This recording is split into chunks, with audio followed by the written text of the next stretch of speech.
Hello dear students, welcome to my channel. तर विद्यार्थी मित्रांनो, आज आपण lesson number 2.6 great scientist have a questioning mind हा पाहणार आहोत.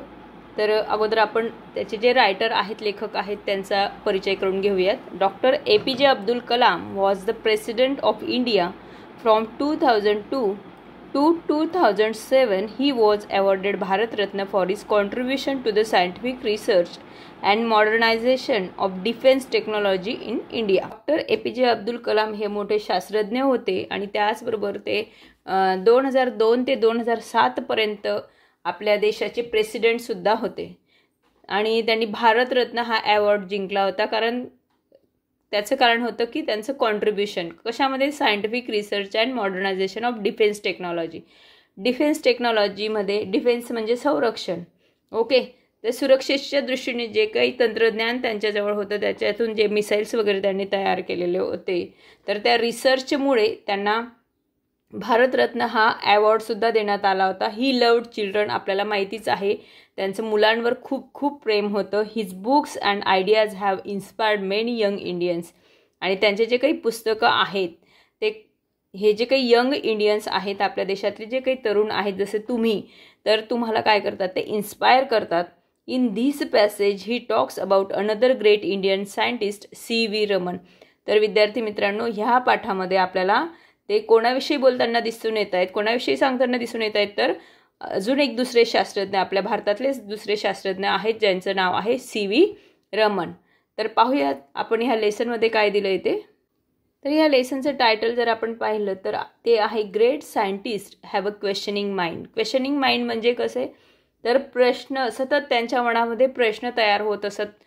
तर जे काही ग्रेट सायंटिस्ट असतात, म्हणजे महान असे शास्त्रज्ञ असतात, तर त्यांच्याकडे क्वेश्चनिंग माइंड म्हणजे सतत त्यांच्या मनामध्ये कोणते ना कोणते प्रश्न रेंगाळत असतात.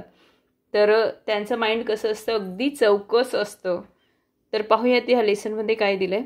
Great scientist minds are restless with questions. They keep asking why does this happen, can I make it better, or what more this can do.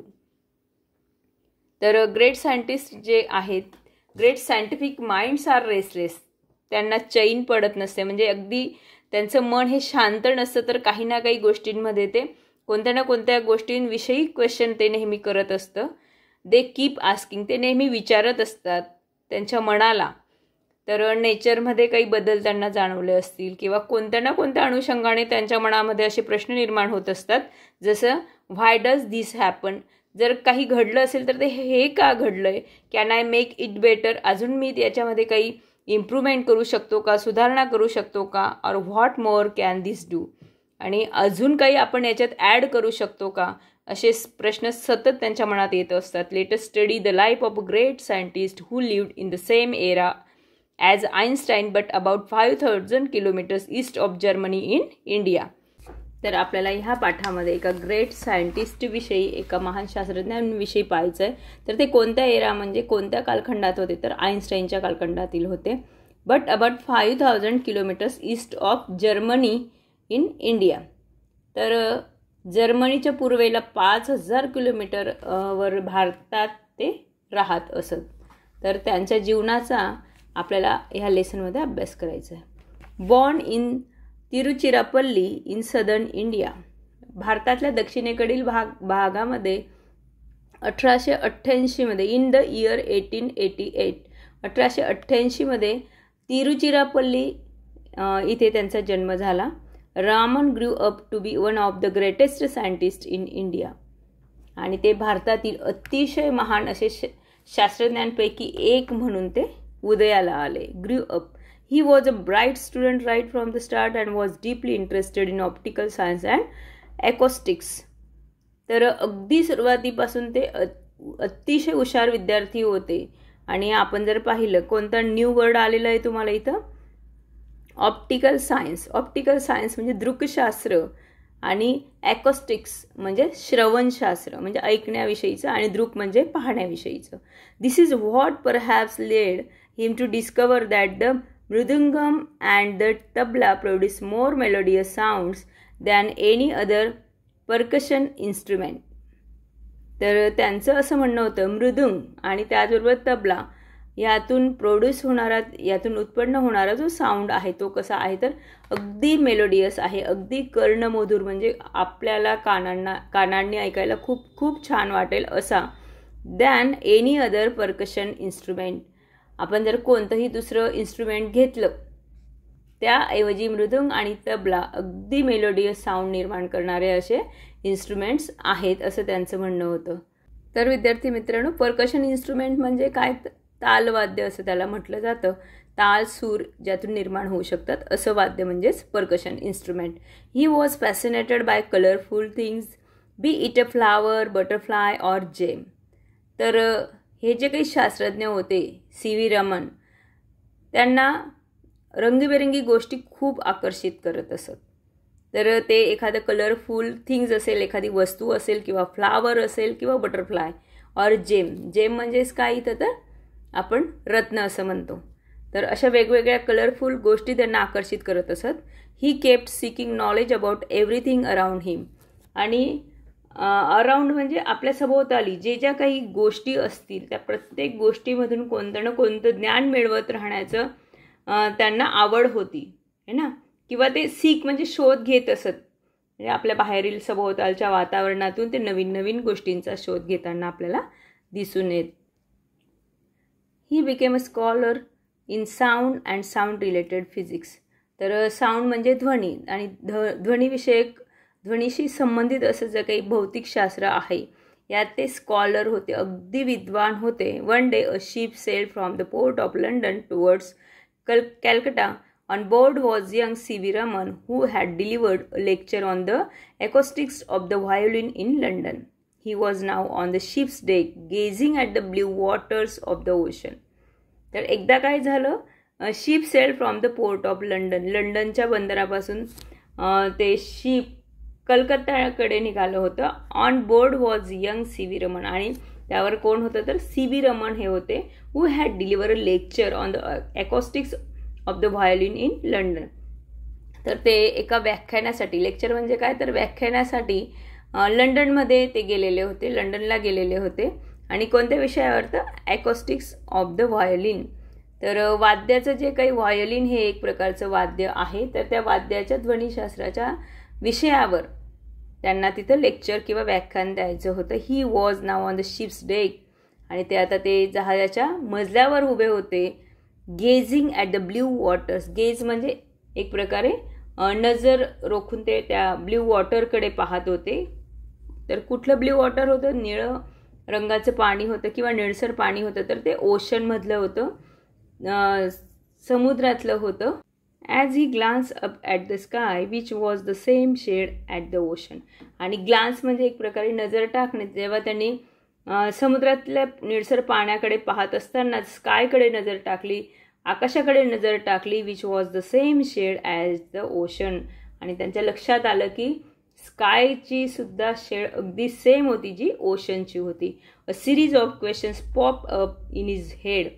Popup म्हणजे अगदी निर्माण झालेत, त्यांच्या मनामध्ये भरपूर असे क्वेश्चन्स निर्माण झालेत. Why are both the sea and the sky blue in colour. तर त्यांच्या मनात निर्माण झालेला प्रश्न होता की समुद्राचं पाणी त्याचबरोबर आकाशाचा कलर हा सारखा कसा आहे. What is the science behind this occurrence. आणि यामागचं शास्त्र काय आहे तर हे त्यांना शोधायचं होतं. His mind seem to suggest that the reason could be the scattering of light by water molecules. However his theory was yet to be proved scientifically. आपण जर पाहिलं तर त्यांच्या मनामध्ये असं सूचना येऊन गेली, एक प्रकारे सुचवणं झालं की हे जे काही रिझन आहे, पाणी निळसर दिसतंय त्या समुद्रामधलं आणि वरती आकाशसुद्धा निळसर आहे, तर याचं कारण आहे वॉटर मॉलिक्युल्स. पाण्याचे जे परमाणू आहेत त्यांच्यामुळे काय होतंय तर जो लाईट आहे, जो प्रकाश आहे तो स्कॅटर आहे, म्हणजे विखुरला जातोय, पसरतोय. आणि ही जी काही थेअरी होती, हा जो काही सिद्धांत होता तो अजून प्रूव्ह व्हायचा बाकी होतं, सायंटिफिकली प्रूव्ह होणं त्याचं बाकी होतं. When the ship anchored at Calcutta, the young man immediately went on to conduct experiments to prove his theory. Theory म्हणजे सिद्धांत. अँकर्ड म्हणजे काय तर शिप अँकर्ड म्हणजे त्या जहाजाने नांगर टाकला, म्हणजेच ते जहाज तिथं थांबलं कॅलकटामध्ये, कलकत्तामध्ये. आणि हे जे काही यंग मॅन कोणतं सी.व्ही. रमन पटकन immediately went on to conduct experiment. Experiment म्हणजे प्रयोग करणे. प्रयोग करण्यासाठी ते त्यांची थेअरी प्रूव्ह करण्यासाठी पटकन त्या जहाजातून उतरून ते कामाला लागले. His research in optics the science of light रिझल्टेड in the discovery of the Raman effect. आणि त्यांचा हा जो काही रिसर्च होता, हे जे काही संशोधन होतं, वॉटर मॉलिक्युल्समध्ये लाईट स्प्रेड होतोय, स्कॅटर्ड होतोय, हा जो काही त्यांचा रिसर्च होता तो एक रमन इफेक्ट म्हणून त्याचं उदयास आला. He announce it to the scientific world in March 1928. The discovery won him the Nobel prize for the physics in 1930. आणि सायंटिफिक वर्ल्ड इन मार्च 1928 हा रमन इफेक्टचं जे काही अनाउन्समेंट होती ती मार्च 1928 झाली.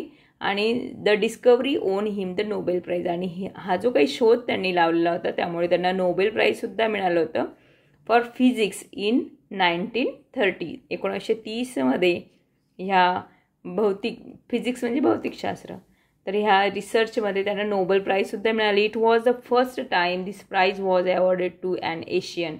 आणि ही फक्त पहिलीच वेळ होती जेव्हा एशियनमधल्या म्हणजे आशिया खंडातील लोकांमध्ये किंवा एका देशामध्ये तो अवॉर्ड जात होता.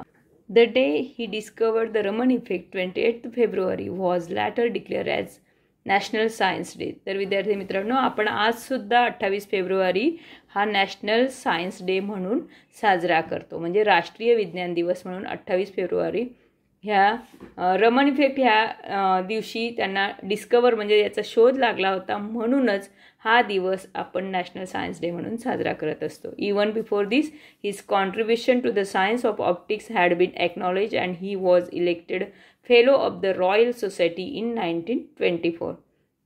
याच्या अगोदरसुद्धा त्यांचं सायन्स ऑप्टिक्समध्ये दृकशास्त्रामध्ये त्यांचं भरपूर असं कॉन्ट्रीब्युशन होतं. He was elected fellow of the Royal Society in 1924. आणि 1924 ते रॉयल सोसायटीचे फेलो म्हणजे सभासदसुद्धा ते झाले. You would have learned about Raman effect in detail at school. अगदी व्यवस्थित सविस्तरपणे तुम्ही तुमच्या स्कूलमध्ये रमन इफेक्टविषयी शिकलाच असाल. But do you know the discovery subsequently help in determining the internal structures of some 2000 chemical compounds. तर तुम्हाला माहिती आहे का की नंतरच्या या शोधामुळेच नंतरच्या काळामध्ये 2000 म्हणजे 2000 रासायनिक संयुगे, कंपाऊंड्स म्हणजे संयुगे, या संयुगांची आंतरिक संरचना निश्चित करण्यात यांचं सहाय्य झालं, या प्रयोगाचं सहाय्य झालं.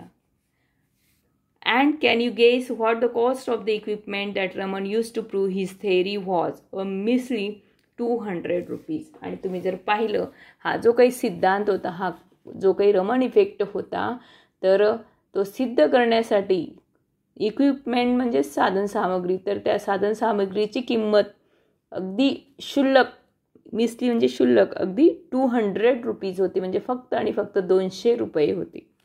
Raman strongly felt that scientists should not be confined to laboratories to solve scientific problems. They should search around themselves and find those answers in accordance with nature. तर रामन यांना असं वाटायचं की हे जे काही वैज्ञानिक समस्या आहेत, scientist should not be confined to laboratories.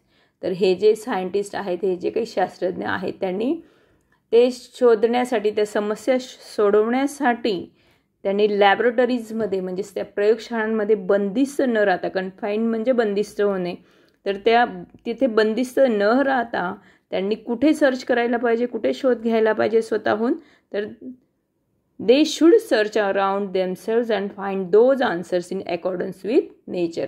त्यांनी स्वतःच्या सभोवताली नेचरच्या साहाय्याने निसर्गाला अनुसरून त्यांची उत्तरे शोधायला हवीत, असं रामन यांचं मत होतं. For the essence of science lies in independent thinking and hard work and not in equipment. आणि त्यांचं असं मत होतं की हार्डवर्क म्हणजे खूप अशी मेहनत आणि त्याचबरोबर इंडिपेंडंट थिंकिंग, स्वतंत्र असे विचार, ह्याच गोष्टींमुळे भरपूर अशा विज्ञानातील नवीन नवीन गोष्टींचा शोध, आणि तोही जास्त काही इक्विपमेंट किंवा साधनसामग्रीचा यूज न करता लागू शकतो. How true though the oceans and the sky have always been blue in colour, it needed a questioning mind with a scientific outlook to find the reason behind it. आणि आपल्या लक्षात आलंच असेल, कारण समुद्र आणि आकाश हे रंगाने जरी कायम निळेच होते तरी त्यामागचे कारण शोधण्यासाठी आपल्याला काय पाहिजे होतं, तर सायंटिफिक आउटलुक पाहिजे होता, वैज्ञानिक दृष्टिकोन पाहिजे होता. आणि त्याचबरोबर find the reason behind it, त्यामागचं रिझन, त्याच्यामागचं कारण शोधण्यासाठी क्वेश्चनिंग माइंड पाहिजे होतं, एक जिज्ञासू मन पाहिजे होतं, प्रश्न विचारणारं असं मन पाहिजे होतं. आणि ते कोणाचं होतं, तर C.V. रमण यांचं होतं. तर एका शास्त्रज्ञाने दुसऱ्या शास्त्रज्ञाविषयी लिहिलेला हा लेख किंवा हा लेसन खूप खूप सुंदर होता. So dear students, now I want to ask one of the question. तर विद्यार्थी मित्रांनो, मला लास्टला एक क्वेश्चन विचारायचं आहे तुम्हाला. त्याचा आन्सर तुम्ही कमेंटद्वारे मला कळवू शकतात. तर C.V. रमण यांचं पूर्ण नाव काय होतं ते तुम्ही मला सांगायचं आहे. ओके, तुम्हाला माझी व्हिडिओ नक्कीच आवडेल. आणि त्याचबरोबर तुम्ही जर माझ्या चॅनलवर न्यू असाल तर चॅनलला नक्कीच सबस्क्राईब करणार, हेही मला माहिती आहे. ओके, तर चॅनलला सबस्क्राईब करा, त्याचबरोबर व्हिडिओला लाईक करा आणि फ्रेंड्ससोबत ती शेअर करा. थँक्यू.